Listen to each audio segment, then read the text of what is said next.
Hi అండి, అందరికీ నమస్కారం. ఈరోజు రెసిపీ వచ్చేసి సేమియా ఉప్మా వెజిటేబుల్తో. దీనికోసం ముందుగా ఒక గిన్నెలో నీళ్ళు వేడి చేసుకొని అందులో కొంచెం ఆయిల్, సాల్ట్ వేసేసుకొని సరిపడ ఉప్మా వేసుకొని ఒక 85-90% కుక్ చేసేసుకొని పక్కన పెట్టేసుకోవాలి.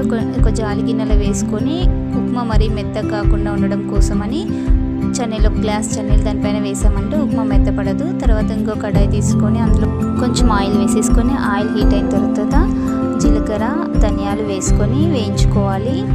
తర్వాత మన కారానికి సరిపడా పచ్చిమిర్చి, ఎండుమిర్చి వేసేసుకొని మంచిగా ఫ్రై చేసుకోవాలి. ఒక 1 మినిట్ మిర్చి ఫ్రై అయిన తర్వాత ముందుగా తరిగి పెట్టేసుకున్న ఉల్లిపాయలు వేసుకొని ఒక 2 మినిట్స్ ఫ్రై చేసేసుకోవాలి.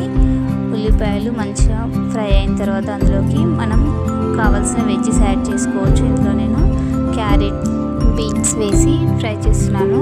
క్యారెట్ ఎంత మంచిగా ఫ్రై అయితే అంత టేస్ట్గా ఉంటుంది. ఒక 2-3 మినిట్స్ వెజ్జెస్ ఫ్రై చేసుకోవాలి. ఇప్పుడు ఇందులోకి కరివేపాకు యాడ్ చేస్తున్నాను. కరివేపాకు వేసుకున్న తర్వాత మన టేస్ట్కి తగ్గట్టుగా సాల్ట్ వేసేసుకొని ఒక 2-3 మినిట్స్ మంచిగా ఫ్రై చేసేసుకోవాలి. ఇప్పుడు ఇందులోకి సన్నగా తరిగిన ఒక టమాటో ముక్కల్ని వేసేసుకొని ఫ్రై చేసుకోవాలి. మూత పెట్టేసుకొని టమాటా మెత్తగా అయ్యేంత వరకు ఫ్రై చేసేసుకోవాలి.